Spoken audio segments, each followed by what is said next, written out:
This audio is brought to you by Muslim Central. Please consider donating to help cover our running costs and future projects by visiting www.muslimcentral.com/donate.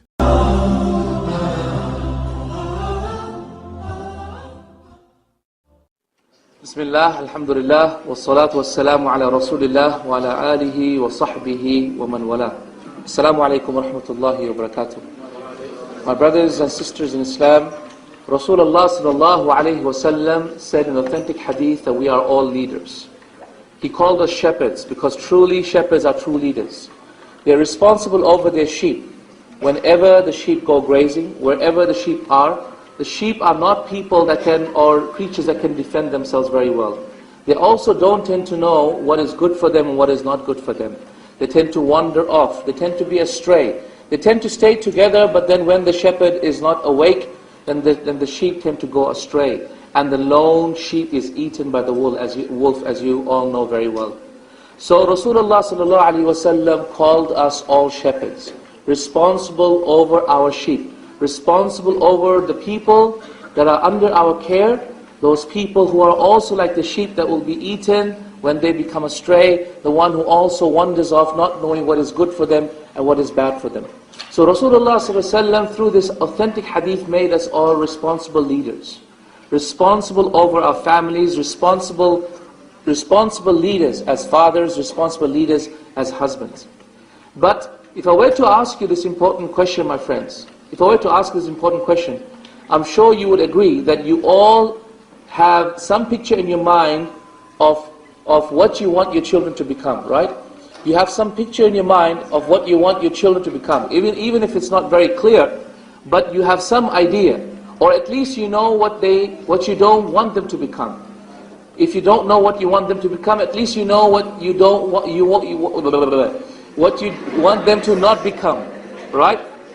But the question is this: do you have a picture in your mind about what sort of father you should be, or about what sort of mother, what sort of father you should be, or what sort of husband you should be? Do you have a picture in your mind of what an exemplary father is and what an exemplary husband is? Because truly this is the whole question and the whole topic of my talk today. How can we be exemplary husbands and how can we be exemplary fathers, true shepherds over our sheep, true shepherds and true leaders for our families? My brothers and my sisters in Islam, truly our brothers and our wives and our children have rights upon us. And I want to quickly go through with you what are the rights of our children upon us and what are the rights of our wives upon us, so that we are on the same page. We know what is the most basic requirement upon us all. So as fathers, our children have certain rights upon us. What are the rights of our children upon us? Number one is that we choose good mothers for them, right? So that we have chosen good wives. Because this is the first right their right upon us. If we have actually had a child with a poor, a woman who has very low iman, very low practice of Islam, then we have already fallen short in the very first right that our children have upon us. So the first right of our children upon us is that we choose righteous wives, righteous mothers for them. The second right that they have upon us is that we financially take care of all their needs up until they become independent. And their independence does not happen at their puberty. Their independence happens when they have an alternative source of income. So their right upon us is that we provide for them financially all the way up until they become independent. Thirdly, their right upon us is that we teach them Islam. Islam, we must teach them Islam. What is the proof that it is an obligation upon the father to teach Islam to the kids? Because of numerous evidences. Evidence number one was that a boy came to Rasulullah, came to Umar radiallahu anhu in his time and said, a man brought his son and said, O Khalifatul, O Amir al-Mu'mineen, verily my son does not listen to me. So Umar radiallahu anhu turned to the son and the son said, O Amir al-Mu'mineen, rather my father has not given my rights to me. And from one of the things that he mentioned was that my father never taught me anything about the deen. Anything about the deen. How many fathers do we have here, but Allah has not taught their children a single thing about Islam? How many of us? Perhaps, wallahi, majority of the fathers are guilty of this. They may have taught this, or they may have taught that. But Allah, even the smallest surahs, you don't bother to teach your children sometimes, because we leave it to our wives to teach them.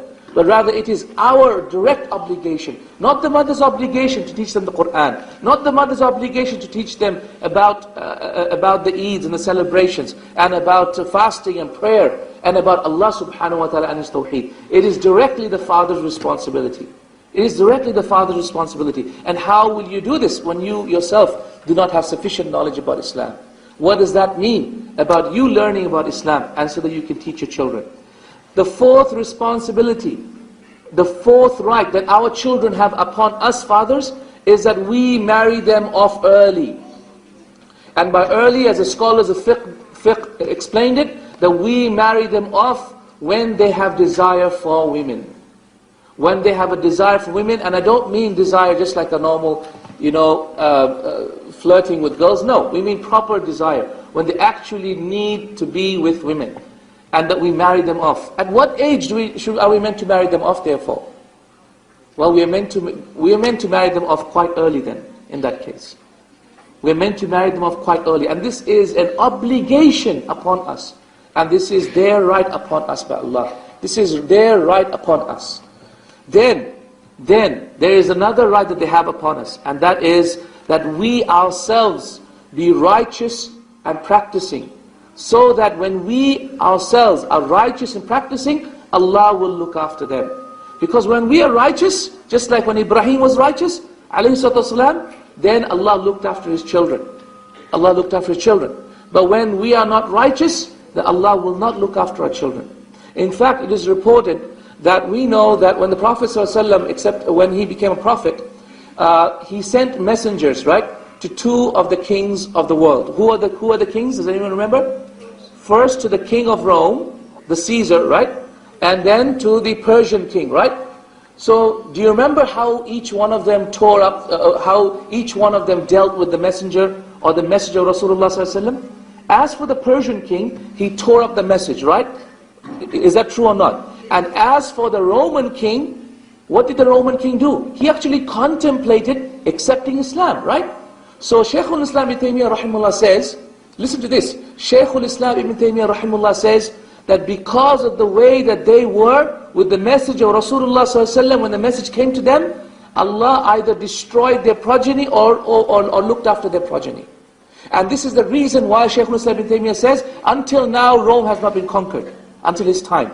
Why? Because Caesar, with the message of Rasulullah ﷺ, was kind and honorable, and he wanted to contemplate actually accepting Islam.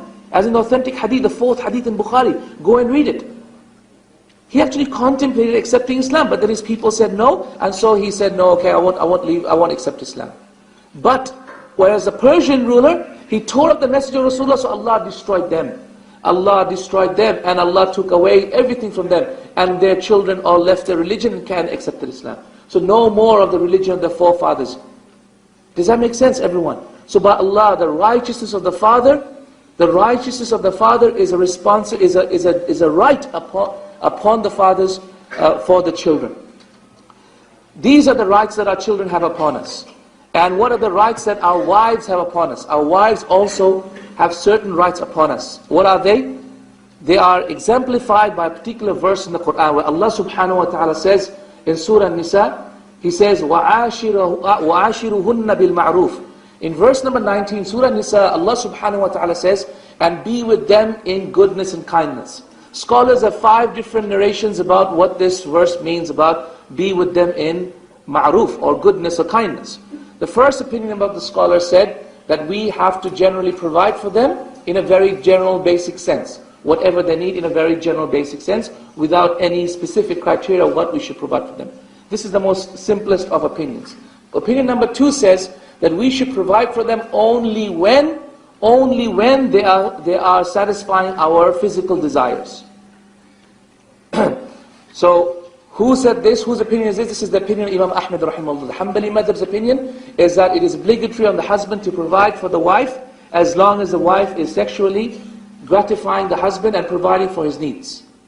Okay? And when the wife is not doing so, meaning when the wife is being disobedient to the husband, then that is not an obligation upon the husband to provide for the wife. This is the second opinion.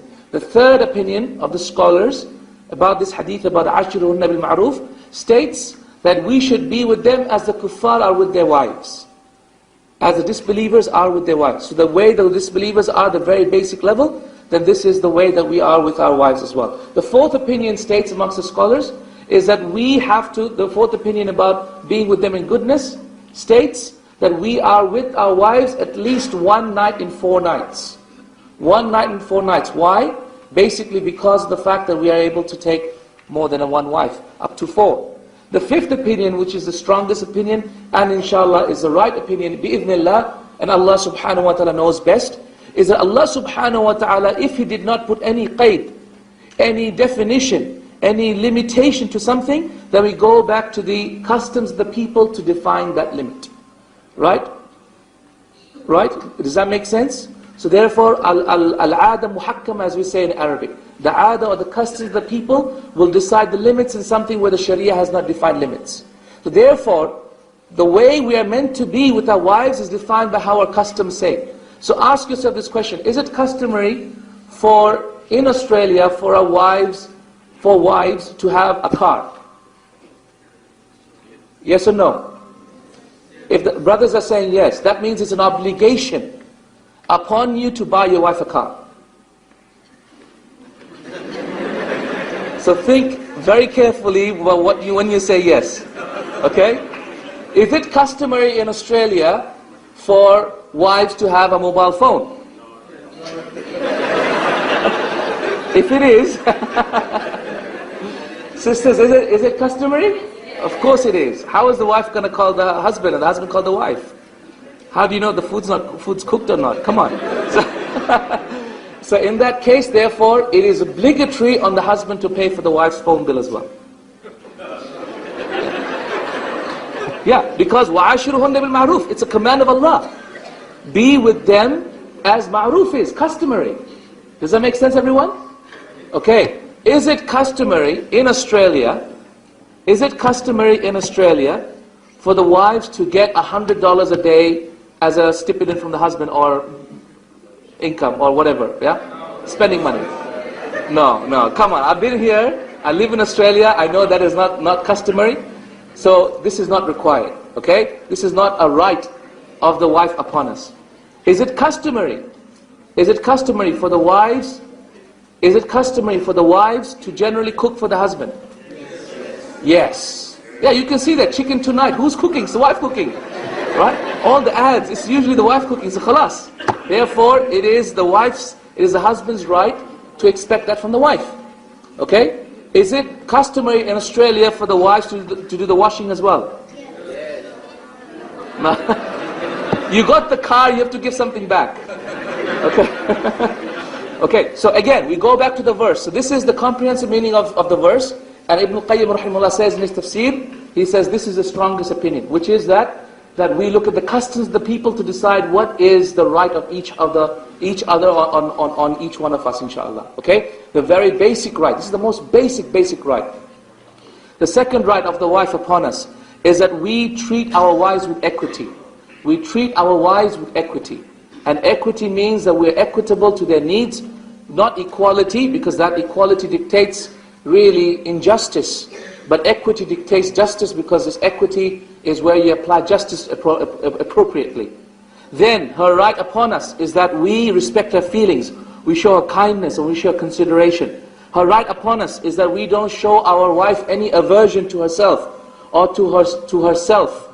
Her right upon us is that we don't keep our wives with the intention of harming them, but we keep our wives, meaning that we are married to our wives with the intention of benefiting them and loving them.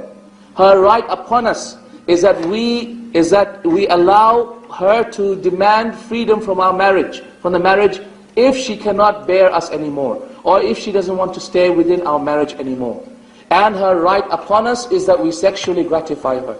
These are the most basic rights, the most basic rights without which, by Allah, we have not given our wives the most basic rights that Islamic fiqh dictates, Islamic Sharia gives to each one of, to the husband and the wife, right? But really what I'm talking about today is more than that. I'm not talking about just basically giving your wives or your children the most basic thing that is due for them.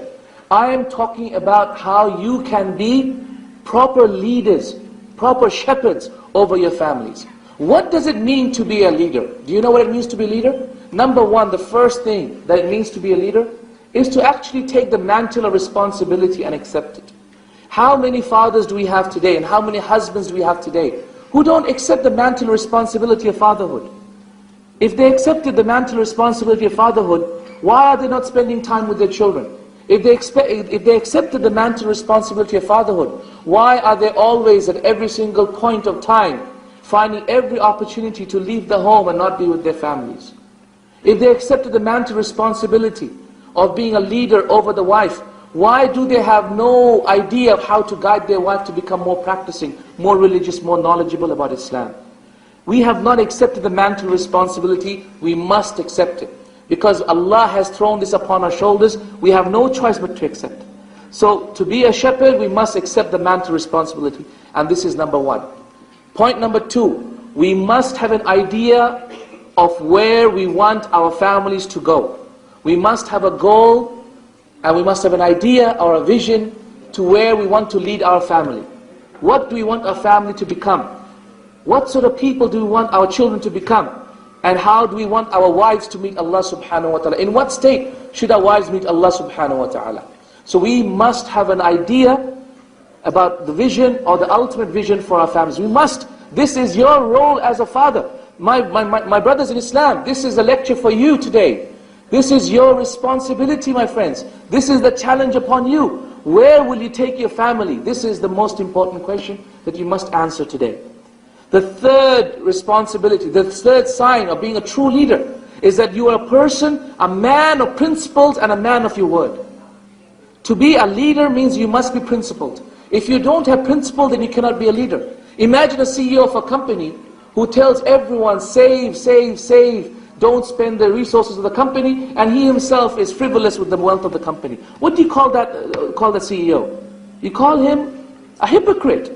Don't you call him a hypocrite? You don't listen to his leadership. You don't listen to him when he tells you something else next time. This strategy, that strategy, you don't listen to him. In the same way, when the father does not walk the talk, then indeed he loses his mantle of leadership. He loses the mantle of leadership. So, true fathers, true shepherds are people who are principled and who walk the talk. True fathers and true shepherds and true husbands are people that are courageous and brave. You must be courageous and brave. How weakly, measly is that human being who is afraid? I know this brother in Medina, I used to know him, who always used to take a different path all the time.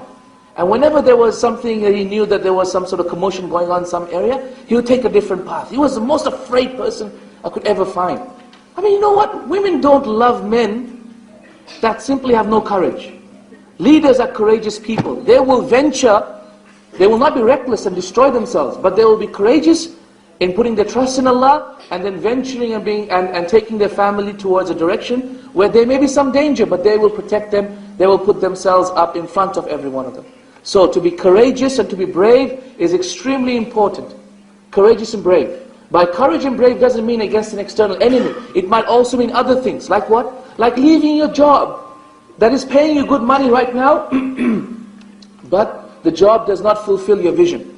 Perhaps your vision is to study Islam. But if you continue on in your current job, you're not going to be able to go to Egypt and study Islam, for example. Or study Arabic and Quran. So, you're going to Egypt to study Arabic Quran. You won't be able to do so if you're actually working now at this point in time. Right? So courage is required for you to leave that job. So a man must be courageous. And a father must be courageous. And a husband must be a person of courage. Ask yourself, are you a person with courage? Are you a person who's willing to take the tough steps and do the tough things? If not, then you have something lacking inside you. A man or a true leader and a true father and a true husband must be merciful and kind. Mercy and kindness is very important. By Allah, how many people do we find they are not merciful and kind? Once the Prophet ﷺ had Hassan and Hussein coming to them and he kissed them. He kissed them and he hugged them. And one of the Sahaba, he said, Ya Rasulullah, you're kissing your children? By Allah, I've never kissed my children. What did the Prophet ﷺ say? He says, Man la yarham la yurham. The one who does not have any mercy, Allah will not have any mercy on him.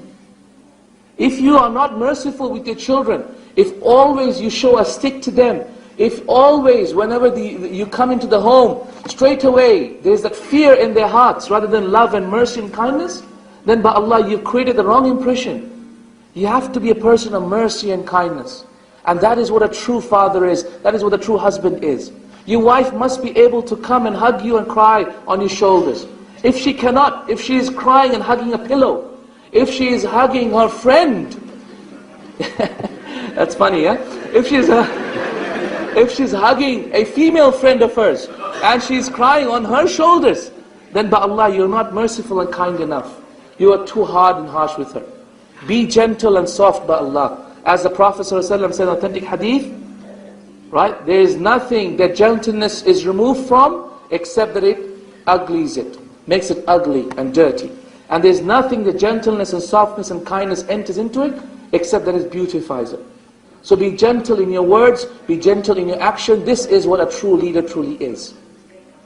A true leader, a true father, and a true husband, who is a true shepherd, knows how to delegate and when.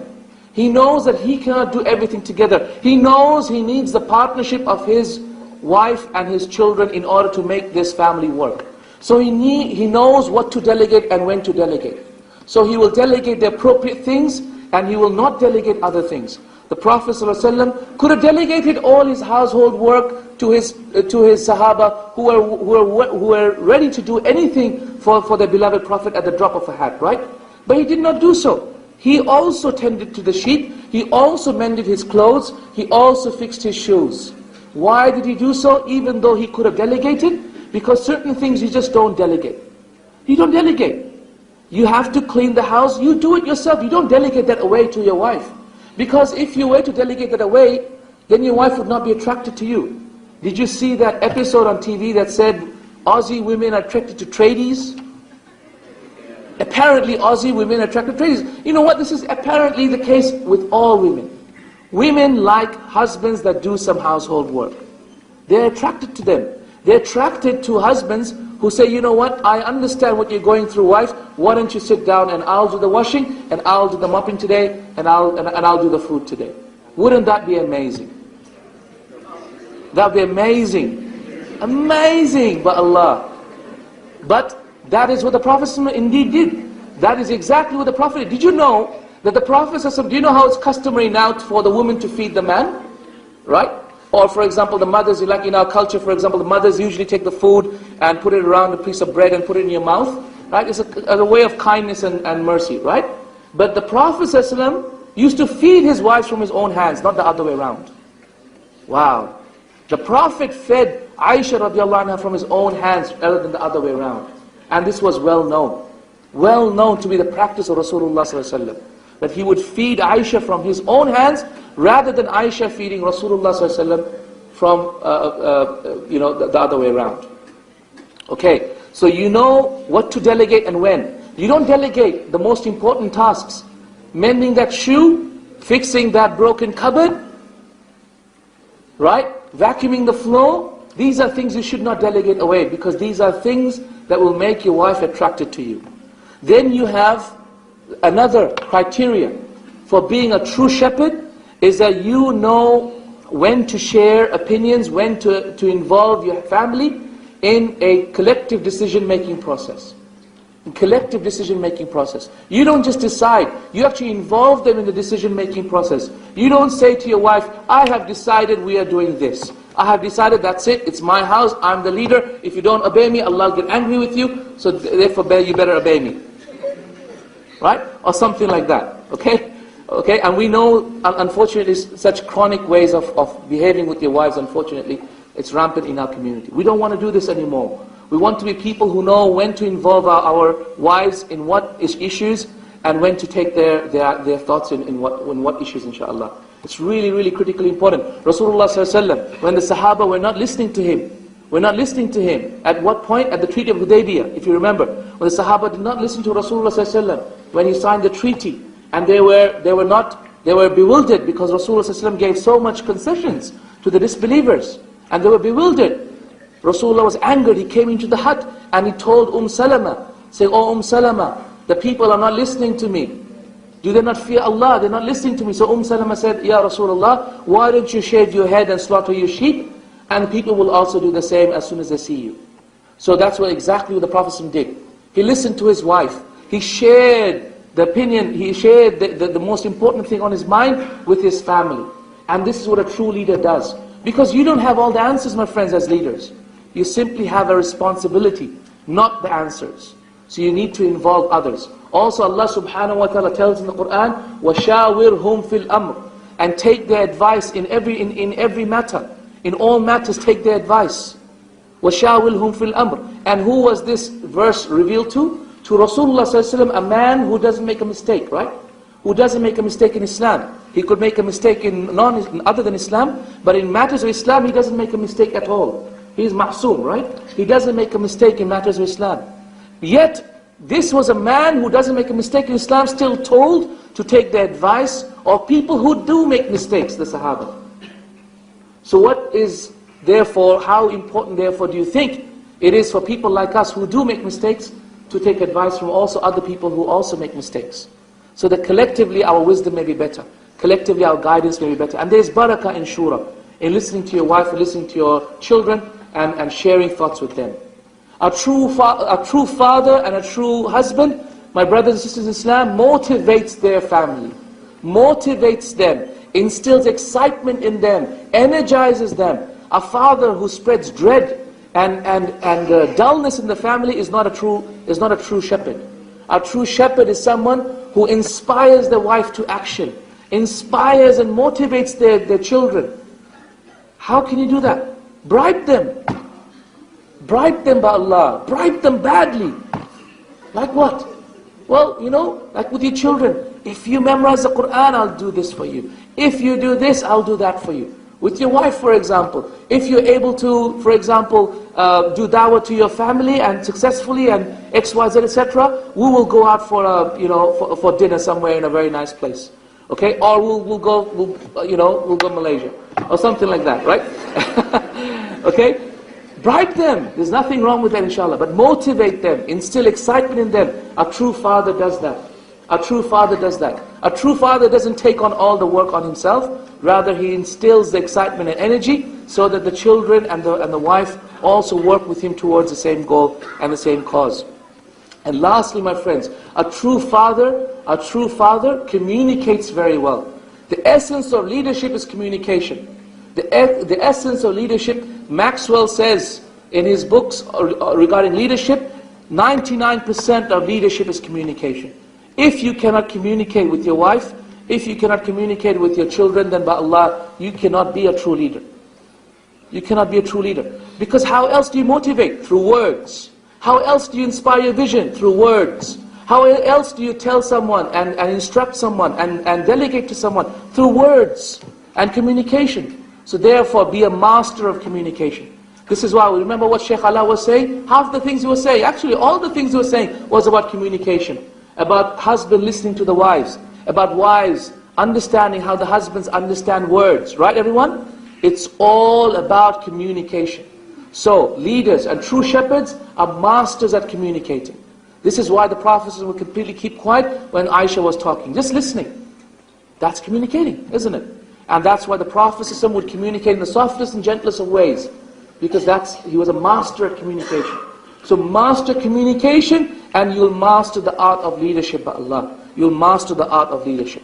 My brothers and sisters in Islam, I want to give you some examples of exemplary fathers and husbands by Allah. Exemplary fathers and exemplary husbands. And think about how you can imitate them by Allah.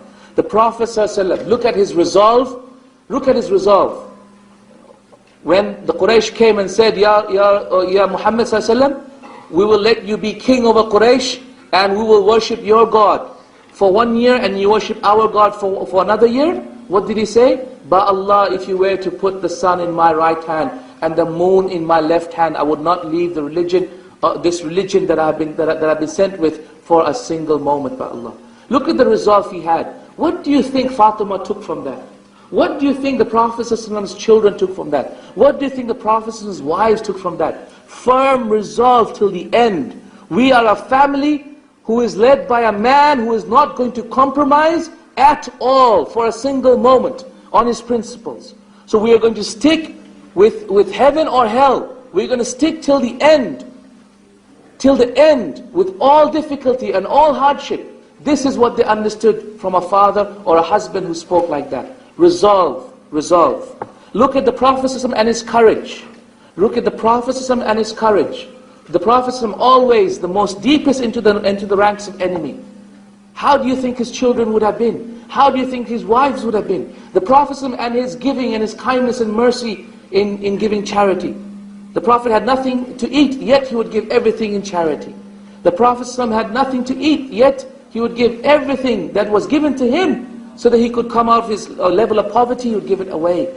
What do you think that made his wives be? This is why his wives used to give so much and so much. It is reported that in the time of Umar radiallahu anhu, when the ghanaim of Iraq came through, when the booty, war booty from Iraq in the Persian War of Qadisiyah came through, that when Umar radiallahu anhu divided up the war booty, Aisha radiallahu anha got the equivalent of more than $10 million in our time. The equivalent of more than $10 million in our time in gold coins. The equivalent of it, okay? And so, therefore, and what happened was Aisha radiallahu anha, that the nightfall did not come except that she had given it away. Nightfall had not come except that she had given it away. Where did she learn this from? She learned it from Rasulullah sallallahu alaihi wasallam. A man who hardly finished his salah and ran away into his hut and then came back. And the Sahaba said, Ya Rasulullah, what happened? You just finished your salah and you went away and you came back. He said, by Allah, in the salah I remembered a gold coin that I had in my home. I remembered a gold coin that I had in my home, and I did not want to finish any moment of time except that I'd given it away in the cause of Allah. Ya salam. This is what they learned from their husband. This is what they learned from their father. This is a true shepherd, and this is the example that he led. And this is why Aisha radiallahu anha was like this. And this is why Fatima radiallahu anha was like that. Let me tell you how Fatima learned charity from her father. It is reported in authentic narration that once Ali radiallahu anhu went back home to Fatima after having carried water on his head from the well of Medina and for other people, and gotten back a little, about 2 loaves of flour. And with that, Fatima radiallahu anha made 2 loaves of bread. 1 loaf for her and Ali, 1 loaf for the children, and 1 loaf for Ali radiallahu anhu, and 1 loaf for her and the children. And I believe they made 3 loaves. Ala kulli hal, what happened was, 1 for Ali, 1 for Fatima, and 1 for the children. It was 3 loaves of bread. But what happened was, at that point, a beggar came past, and so Fatima gave them 1 piece. And a prisoner of war came past, and they gave them 1 piece. And another poor person came past, someone from the family member, and they gave back 1 piece. They had nothing to eat, and they went to they went to sleep. These were the people of Jannah going to sleep without any food at all in this life. So what happened? So Allah revealed the verse. What verse was it? وَيُطْعِمُونَ الطَّعَامَ عَلَى حُبِّهِ مِسْكِينًا وَيَتِيمًا وَأَسِيرًا إِنَّمَا نُطْعِمُكُمْ لِوَجْهِ اللَّهِ لَا نُرِيدُ مِنْكُمْ جَزَاءً وَلَا شُكُورًا. So Allah revealed this verse. What is this verse? Allah says, and they feed the poor, the orphan, and the orphan, the poor, and the prisoner of war. And they say, verily we feed you for the sake of Allah, we don't want from you any reward or any thank you. Do you know in these verses, in this surah, Allah did not mention Hurul Ain at all. Do you know, whenever Allah mentions verses of Jannah, He always mentions Hurul Ain, except in this verse. Do you know why? Ibn al-Jawzi rahimahullah says in Zad al-Masir, he says, Allah loved Fatima's action so much that He did not mention the Hurul Ain in these verses because He knew of the jealousy of Fatima. And He did not want to offend her at all. And by Allah, it is for this reason why the only verses about Jannah in the Quran that does not mention Hurul Ain at all. Ya salam. Ya salam. Amazing by Allah. Where did Fatima learn this charity? From her father, Rasulullah sallallahu alaihi wasallam. From her father, Rasulullah sallallahu alaihi wasallam. Let me give you more examples in the next 5 minutes that I have with you before Salah. The Prophet ﷺ and his mercy towards Aisha radiallahu anha. True mercy, as we said, husbands and fathers are absolutely merciful. Aisha radiallahu anha was once arguing with Rasulullah sallallahu alaihi wasallam. At that point, Abu Bakr heard the arguing and came in. When he came into the hut, and this is an amazing incident, listen to it, wallahi, the heart melts talking about this incident. Abu Bakr radiallahu anhu walked into the hut whilst Aisha radiallahu anha was raising her voice against Rasulullah sallallahu alaihi wasallam. So at that point, Abu Bakr said, oh Aisha, what's going on? Why are you raising your voice? So at that point, Rasulullah sallallahu alaihi wasallam turned to Aisha and said, should I tell your father about what's going on? So Aisha radiallahu anha said, yes, tell him, but don't speak except the truth. Wow. So what do you think Abu Bakr did? Abu Bakr got angry. And he went and he hit Aisha. And he kept on hitting her. And he said, how dare you? How dare you say about that about Rasulullah sallallahu alaihi wasallam? Does he speak except the truth? And so what happened was Rasulullah sallallahu alaihi wasallam started shielding Aisha from Abu Bakr. And Aisha hid behind Rasulullah. Subhanallah. And then Rasulullah sallallahu alaihi wasallam ordered Abu Bakr to leave the hut. Listen to this. He ordered Abu Bakr to leave the hut. And then he turned towards Aisha. And look at this. And he apologized for the behavior of Abu Bakr towards her. Who was the one who was wrong? Aisha radiallahu anha. Right? But who is the one who's apologizing? Rasulullah sallallahu alaihi wasallam. إِنَّكَ لَعَلَى خُلُقٍ عَظِيمٌ اللَّهِ. Verily you are upon exalted character. Even Allah the Great is amazed with this character. Amazing, isn't it? Subhanallah. This is the kindness and mercy. May Allah make our husbands and our fathers as merciful as Rasulullah sallallahu alaihi wasallam was towards them. Subhanallah. And Rasulullah sallallahu alaihi wasallam was truly a man who had the highest level of empathy towards his children. So much so that he disapproved of Ali radiallahu anhu taking a second wife, whilst Fatima radiallahu anha was alive. Why? Because he did not want to offend his daughter, and he said, whoever offends Fatima has offended me. So as a result, he disapproved of Ali taking a second wife, whilst Fatima was alive, because he knew Fatima had a lot of jealousy and didn't want to anger Fatima radiallahu anha. Such are the fathers of Islam. Such are the true shepherds of Islam. That they look after their sheep. They look after the sheep and what is important to them. But Allah, let us also be such leaders and such shepherds so that we take responsibility of our sheep and our children. I have a couple of points of advice for you before I finish on how to be a better husband and how to be a better wife. Number one, how to be a better husband and how to be a better shepherd. Number one, show your family, show your wives true love, true sympathy and true respect. True humbleness, true sympathy, true respect. Respect these creatures of Allah subhanahu wa ta'ala. These fragile creatures of Allah subhanahu wa ta'ala. Respect them and be humble with them and show them sympathy. But Allah show them genuine kindness from the bottom of the heart. And they will see it and they will feel it. They are quite sensitive individuals. And they will know it when you truly are doing your best to show your best side, inshallah. So show them genuine kindness and genuine gentleness and genuine care. I want you to work towards their future, towards what they want to do as well as what you want to do. And this is truly important. Work towards their future, involve them in the future of what you're trying to do with the family, and by Allah you will see them becoming princesses for you. When you be a prince to them, they will become a princess for you. I want you to give love a real chance. My fathers, my husbands over here, my brothers and sisters, my brothers who are husbands in the audience and who want to be husbands, give love a chance. Give love a chance. When was the last time you actually gave love a chance to form? You married your wife for attraction, we know that. You didn't marry your wife because of love. You're human, we know you're men. Men don't marry because of love. Men marry, even if they say it's love, they're lying. It's really attraction. You married your wife because you're attracted to them. Let's be truthful. But now is the time to actually give love a chance. How will you give love a chance? Well, many ways. Find opportunities for love. Find opportunities for love. When was the last time you actually just took your wife out just for dinner? When was the last time you bought something for yourself, not for your wife, something for yourself that your wife would like to see on you? So buy something for yourself, right? A beautiful, whatever, salwar kameez, or a beautiful thobe, or a beautiful shirt, or a beautiful pant. Something your wife would like to see on you. instead of the other way around, that you give your wife, why don't you buy something I like to see on you? Okay? Okay? So give love a chance. And also opportunities for love. Opportunities for love. Like for example, going away as a family towards those trips where you actually spend a lot of time together. Romance. It's very important to have romance in your lives.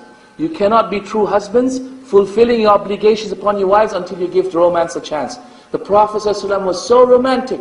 So romantic, ya Allah. I remember talking about this in one of the mosques in Birmingham, and the old uncles were going like this. You know? It's like steam blowing off from their, and they're like going like this, subhanallah. The Prophet was so romantic, subhanallah. He would take the glass bowl from the drinking bowl from Aisha when she had drunk, and he would turn the bowl around where she had, and would find the spot where she had put her mouth. Then he would put his mouth where she had put her mouth, and drink whilst looking at Aisha radiallahu anha. Wow! Look at that, it's dynamite! Dynamite, subhanallah. Romance.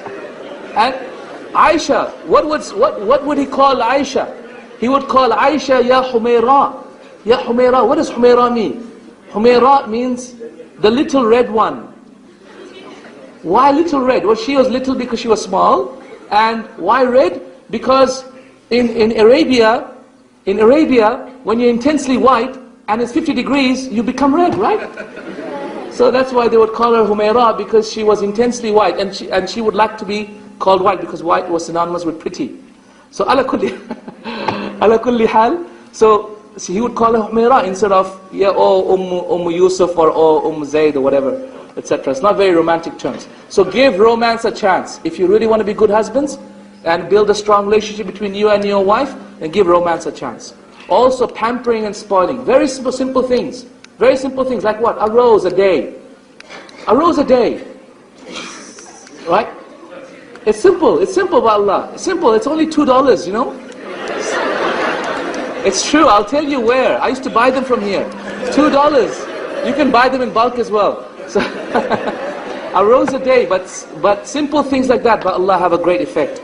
Also focusing on your combined vision for each other. And of course, lastly, making dua for love. But Allah, when's the last time you actually asked Allah to create love between your hearts? When was the last time you actually said, oh Allah, make my wife love me, and make me love my wife? You know, dua for love, by Allah, one of the most beautiful things. One of the most beautiful things, by Allah. My advice for you to become a better father, number one, become more pious. More pious. Why? Because by Allah, the more pious you are, Allah will look after the children more. Why? Because look in the hadith, look in the verses in the Quran. In Surah Kahf, we hear that one of the things that Khidr radiallahu anhu did, who was a prophet, one of the things that Khidr did was that he fixed up the wall for the orphans in the village, right, everyone? He fixed up the wall. The first thing he did was, he broke the ship. The second thing he did was, he killed a man, right? The third thing he did was, there was a wall that was wailing and about to fall, and he fixed it. Why did he fix it when Musa kept on asking why? He said, وَأَمَّا الْجِدَارُ فَكَانَ لِغُلَامَيْنِ يَتِيمَيْنِ فِي الْمَدِينَةِ وَكَانَ تَحْتَهُ كَنْزٌ لَهُمَا. As for the jidar, it used to belong to two orphans in the village, and underneath was their treasure. وَكَانَ أَبُوهُمَا صَالِحًا. And their father was a righteous man. فَأَرَادَ رَبُّكَ. Because of that, Allah wanted. فَأَرَادَ رَبُّكَ يَبْلُغَ شُدَّهُمَا وَيَسْتَخْرِجَ كَنْزَهُمَا رَحْمَةً مِّن رَبِّكَ. And because the father was a righteous man, Allah wanted to save their children, save their treasure, and wait for them to become adults, and then take the treasure out as a mercy from Allah. This is why I fixed the wall for them, because the wall would then cover up the treasure otherwise. So here Ibn Abbas said, Allah wanted goodness for the orphans, لِصَلَاحِ أَبِيهِمَا, because of the righteousness of their father. But Allah, the father was dead, no one to look after the children. But Allah looked after the children, the orphans. Why? Because the father was a righteous man. This is why Sa'id ibn Musayyib would turn to his son and he would say, Ya bunayya la azidanna min salati min ajlik. Oh my son, I will increase in my prayers for your sake. So become a righteous father. Become a righteous man, and you will become a true shepherd for your children. You'll become a true shepherd for your children. Become more principled individuals. Because when you are a true principled individual, Allah will create great scholars and great leaders amongst yourself. Take the example of one of the great one of the pious individuals with the name of Mubarak. This man, there was a man by the name of Mubarak, and he was a slave to a master in Baghdad. And this is a very interesting story. Just listen to it very quickly, and we're coming to the end. And Mubarak was a slave to the master who used to live in Baghdad, and the master used to have a huge orchard of grapevines.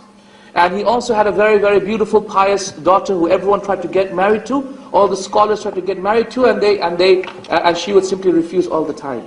But Mubarak was a very righteous man. What happened was the master put Mubarak in charge of the grapevines. And over 3 months or so, Mubarak looked after the grapevines. And then thereafter, after 3 months, the master came back. The master, I believe his name was Muhammad, came back. And when Muhammad came back, he asked Mubarak, saying, "Oh Mubarak, how are the grapes doing?" "Alhamdulillah, they're doing well, oh master. They seem to be green now, and they seem to be dark now, etc. Different colors." He said, "Well, can you get me some grapes so that I can taste them and see whether they have become ripe or not?" So Mubarak, he went back and he actually got some grapes. So at that point, he tasted the grapes. The master tasted the grapes, and he went spat it out. "Ooh, Mubarak, these are sour, the grapes are sour. Can you please bring me some ripe grapes?" So he went again, and he got some more grapes, and again they were sour. And so he spat it out and said, "Mubarak, what's wrong with you? Get me some ripe ones." So he went again, and he got them again, and again they were sour.